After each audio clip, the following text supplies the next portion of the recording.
A paz do Senhor, meus irmãos, graças a Deus, mais um subsídio de escola dominical. E como eu sempre tenho dito, o negócio está fantástico, fantástico mesmo. Olha, nós tivemos 10 semanas para estudar o livro do profeta Jeremias. Então nós tivemos 70 dias, gente, pelo menos 70 dias, para poder explorar versículo por versículo, contexto histórico, contexto cultural, contexto teológico, tudo sobre o profeta Jeremias. Se você aproveitou esse tempo de estudo assim, como nós temos aproveitado, você está com Jeremias na ponta da língua. Gente, antes deste estudo eu já gostava muito de Jeremias. Agora, depois dele, ao longo desse estudo, eu estou me apaixonando cada vez mais por este profeta, por essa história, vendo a profundidade das palavras dele e do ministério dele.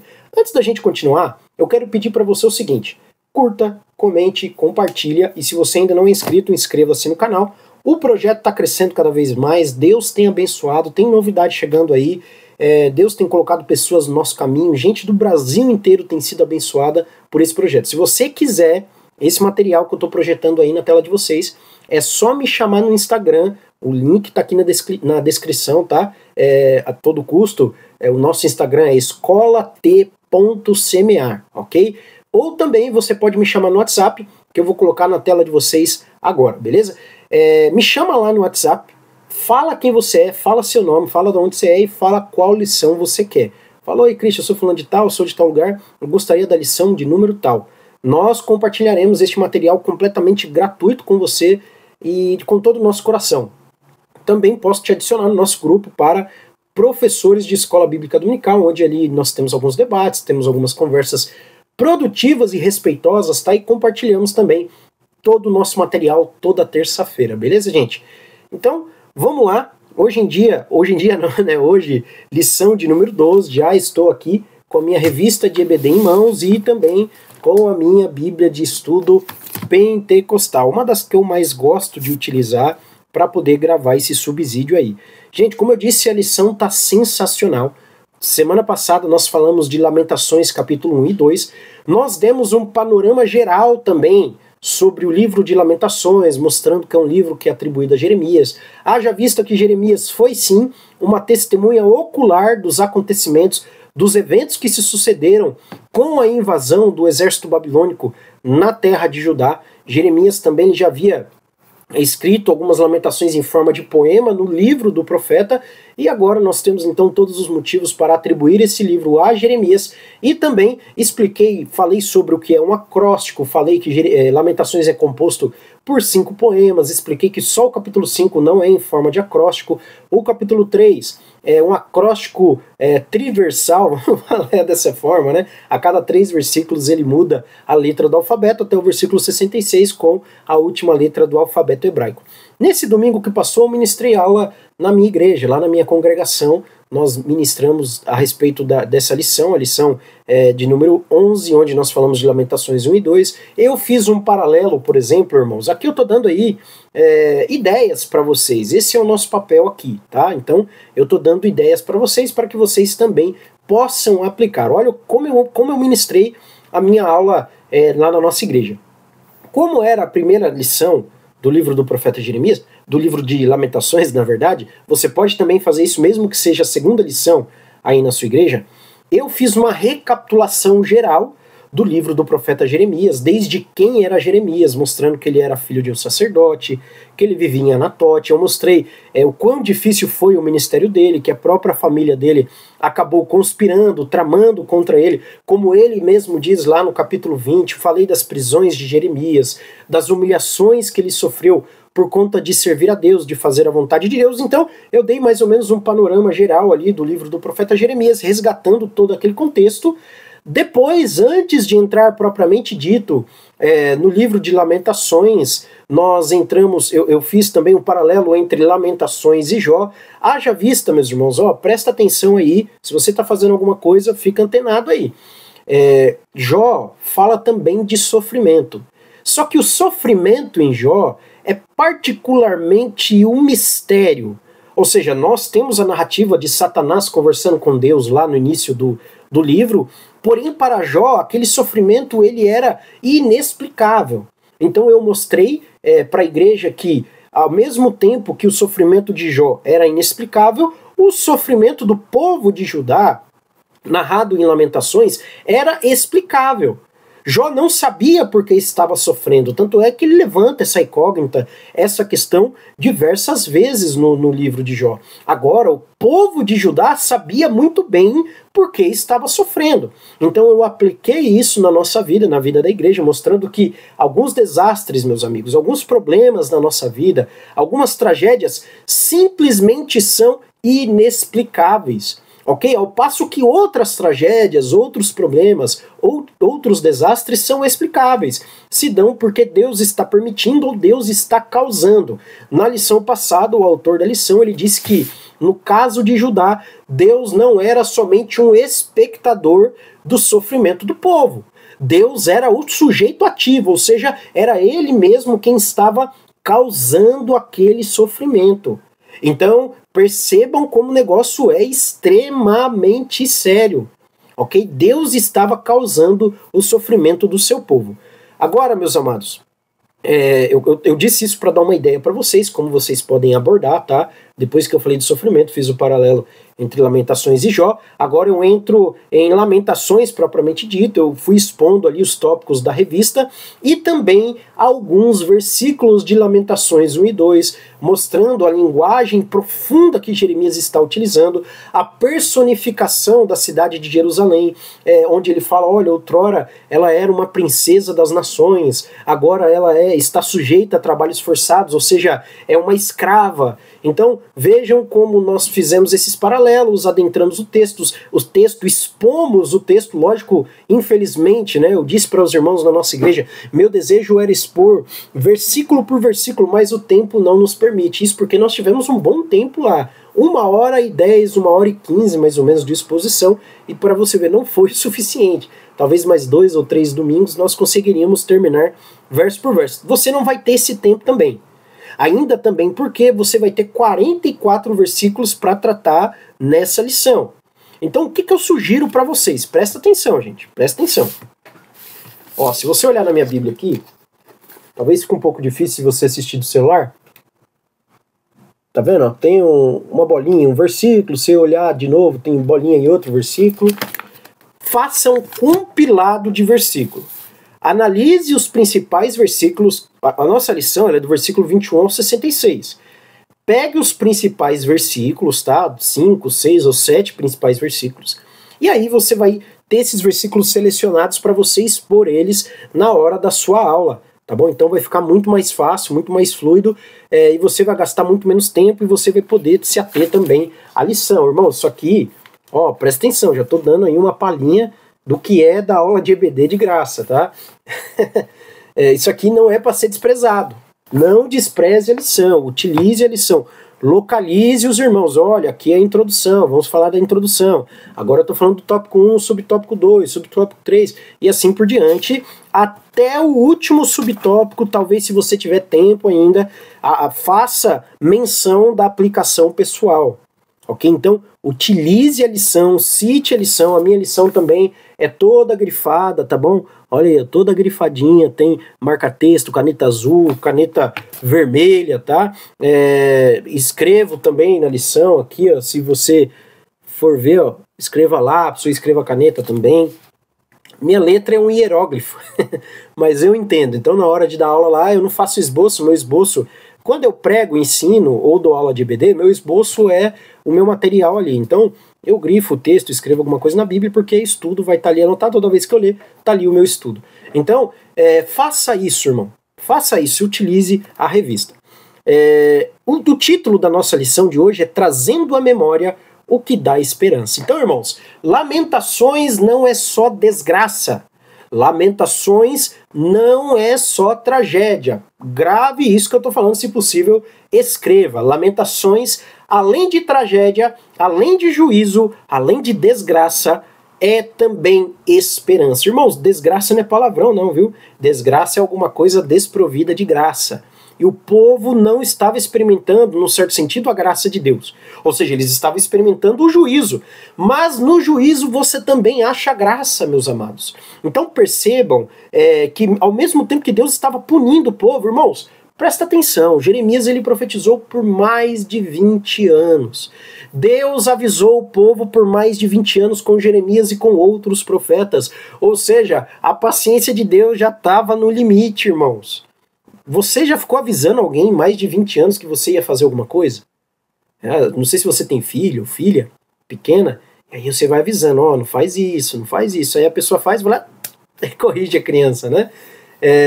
Avisa 2, 3 vezes no máximo e vai lá e corrige a criança. Nós, pais humanos, somos assim, precisamos ser assim. Deus, irmãos, ele tem a forma soberana e sábia dele de trabalhar. Então ele esperou o povo mais de 20 anos. O povo não se converteu, ele foi lá e corrigiu o povo. Mas na correção, mas na desgraça, mas no desastre, nós achamos esperança e graça também. E agora Jeremias está trazendo à memória do povo, a nossa memória como leitor do livro de Lamentações, o que dá esperança para nós, meus irmãos, mesmo em meio à tribulação. O texto áureo está no versículo 21 do capítulo 3 de Lamentações, que nos diz: quero trazer à memória o que me pode dar esperança. Então, é uma atitude sábia do profeta. Olha, capítulo 1, capítulo 2, eu estou personificando, imagina eu parafraseando aqui Jeremias, tá? Estou personificando Jerusalém, falando da desgraça do povo, da humilhação, do opróbrio, mas eu quero trazer à memória de vocês algo que dá esperança. Então veja, meus irmãos, é como um renovo que brota numa terra seca, assim como Isaías disse. A nossa esperança é Cristo, porque toda a restauração de Judá que Deus promete, presta atenção nisso que eu estou falando, é simbolizada e culminada em Cristo. Cristo é o tronco de Jessé. Cristo é a raiz de Jessé, meus amados. É a descendência de Davi. É onde Deus está redimindo o seu povo. Deus disse, olha, da descendência de Davi não faltará governante. Jesus é governante para sempre. A verdade prática nos diz, a esperança se renova quando trazemos à memória a fidelidade do Senhor.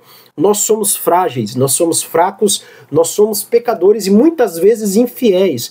Mas, como o apóstolo Paulo diz, se nós formos infiéis, ele permanece fiel porque ele não pode negar a si mesmo. Então, tenhamos em mente, se você está passando por algum problema, se você está passando, irmãos, por alguma dificuldade, algum momento escuro na sua vida, saiba que Deus é fiel. Ele permanece fiel. Objetivos da lição. Objetivo 1, identificar a abrangência do juízo de Deus às nações vizinhas, lembrando que Deus ele visita Judá, vai visitar Judá com juízo, mas ele vai visitar as demais nações também, meus irmãos, inclusive o Egito. Jeremias fala, olha, Deus vai vir no Egito, vai castigar o Egito, inclusive Nabucodonosor vai vir atrás dos judeus que se esconderam no Egito. Tá bom? Isso daí foi o juízo de Deus. Objetivo 2, compreender que Deus é soberano sobre todos os povos. Ou seja, tudo está no controle das mãos dele. É por isso que ele tem a capacidade de controlar estes juízos. É por isso que Deus tem o controle nas mãos dele. E o objetivo 3, reconhecer o Senhor como justo juiz entre as nações. Irmãos, eu gosto dessa expressão quando os profetas ou os autores dos estudos mostram Deus como sendo o justo juiz. Irmãos, Deus não aceita suborno, Deus não é um tipo de juiz que nós vemos por aí, que faz julgamento viciado, irmãos, que faz julgamento com suspeições, não. Deus é um justo juiz que julga não conforme justiça, não conforme ideologia, não conforme aparência, aliás, conforme a justiça que ele estabelece. Não, ele não julga com injustiça, mas com a justiça soberana dele. Agora, na primeira divisão do nosso estudo aqui, meus irmãos, nós temos os versículos 21 ao 33. Na primeira parte, Jeremias ele recorda que a esperança renasce ao lembrar-se da fidelidade de Deus. Então vejam o versículo 21, que é o nosso texto áureo, e o versículo 22. Versículo 21. Disso me recordarei no meu coração, por isso tenho esperança. Versículo 22.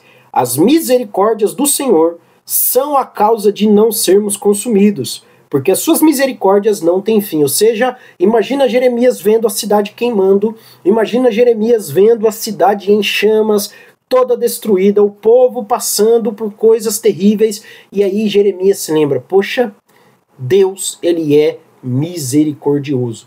Isso era algo que não saía do coração de Jeremias. Jeremias sabia que Deus é misericordioso, irmãos.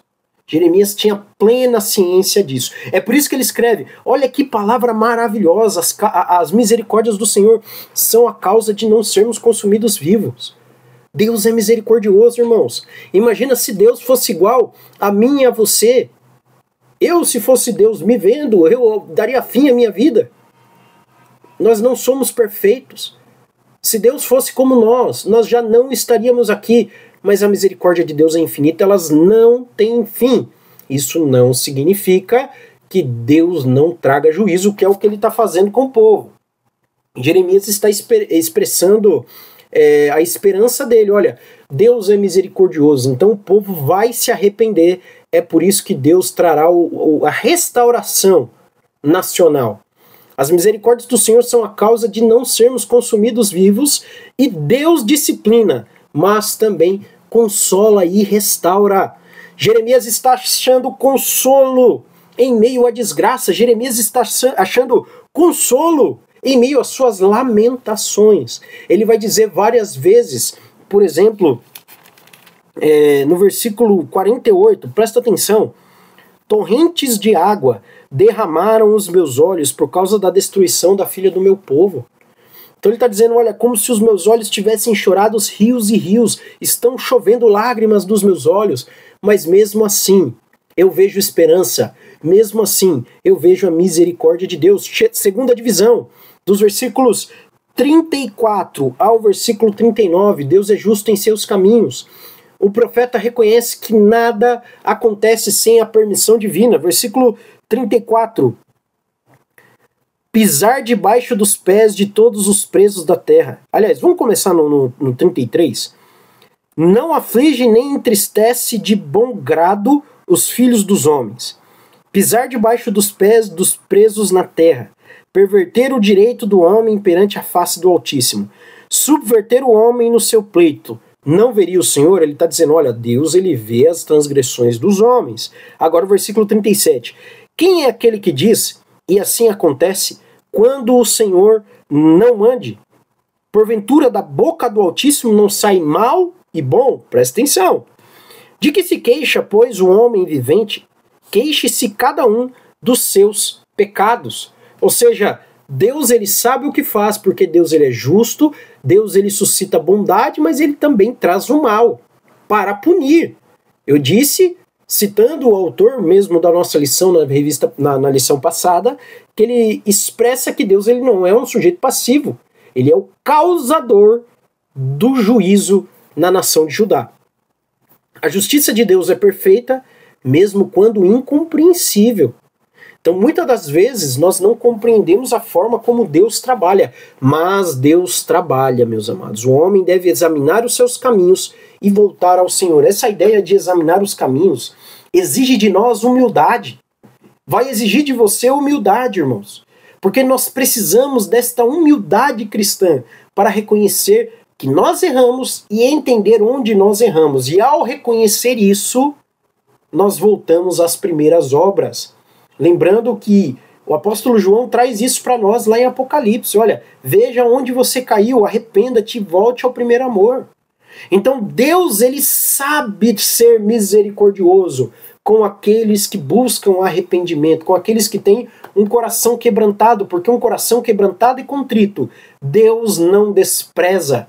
Irmãos, Deus ele amava Davi e disse que Davi era o homem conforme o seu coração, porque Davi pecou, irmão, de maneira completamente horrenda. O pecado de Davi foi terrível, mas Davi se arrependeu. Davi buscou arrependimento, Davi esteve quebrantado diante de Deus.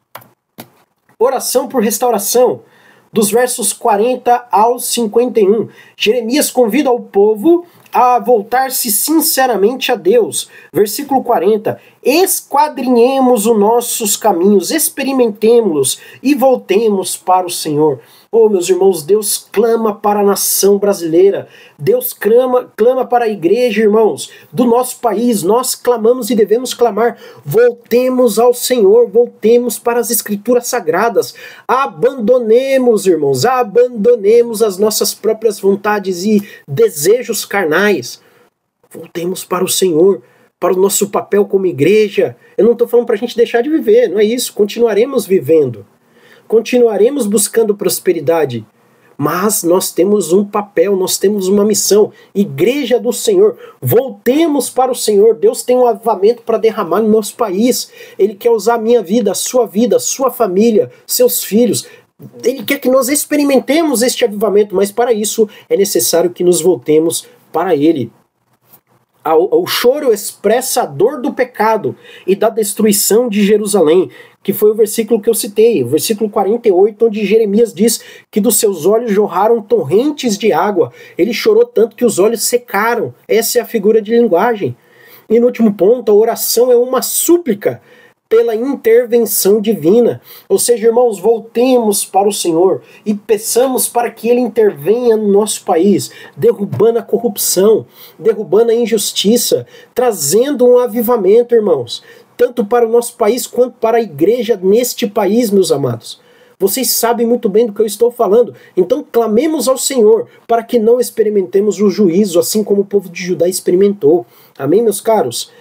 Confiança e entrega a Deus. Do versículo 52 ao 66, o profeta relata perseguições, mas reafirma sua confiança em Deus. Então percebam que Jeremias sempre está reafirmando o fato de que ele confia no Senhor, ele espera no Senhor, e nós devemos experimentar esta confiança, nós devemos esperar em Deus também, porque Deus sabe o que faz. A libertação vem do Senhor, que defende os seus servos. Clamor por justiça contra os inimigos que zombaram de Israel. Então agora Jeremias também está clamando. Olha o versículo 62. Os lábios dos que se levantam contra mim e as suas imaginações contra mim todo dia. Observa-os ao se assentarem e ao se levantarem. Eu sou a sua canção. Tu lhes darás a recompensa, Senhor, conforme a obra das suas mãos. Então Deus esquadrinha o coração também dos inimigos do povo dele. E Deus sabe dar a paga pelas suas más obras. Assim como ele fez com Paulo, ou assim como ele fez com Herodes também. Herodes não foi comido de bicho? Paulo se converteu e virou o maior missionário. Mas Herodes, sem arrependimento, foi comido de bicho. Orientação aos meus queridos amigos professores. Enfatiza a importância de ensinar que mesmo em meio ao sofrimento, a esperança em Deus permanece. Oh, meus amados, mesmo em meio ao sofrimento, a esperança em Deus permanece. Então, talvez na tua congregação tenha alguém que esteja passando por uma doença terminal, pelo fim do casamento, por algum problema nos filhos. Enfatize, irmãos, a esperança em Deus. Ele é a nossa esperança, o socorro bem presente na hora da angústia. Mostre aos alunos que a disciplina de Deus não é para a destruição, mas para a restauração, porque Deus disciplina e castiga todos aqueles a quem Ele ama. Aplique a lição para a vida cristã. Esperança, arrependimento e confiança em Deus são pilares da nossa fé. E por último, aplicação pessoal. Os que esperam pacientemente pela sua salvação devem confiar na fidelidade e nas misericórdias do Senhor. Então, palavra-chave da lição de hoje, meus amados, confiança e esperança. Amém, meus caros? Esta foi a nossa lição, ok? Espero que Deus abençoe a vida de vocês grandiosamente. Não deixem de curtir o nosso conteúdo, nos ajude. Para você é só um clique. Para nós é uma ajuda, é um incentivo, ok? Nós não vamos parar. Tem muita gente sendo abençoada, muita gente que fala com a gente aí no privado e nos abençoa com palavras de fé. Amém? Aqui é de coração, é totalmente gratuito esse material para você, para que a Igreja de Cristo seja edificada, seja abençoada e os professores de escola bíblica sejam cada vez mais profícuos, né, profissionais nessa ministração. Amém? Que Deus abençoe. Até a próxima, se Deus quiser.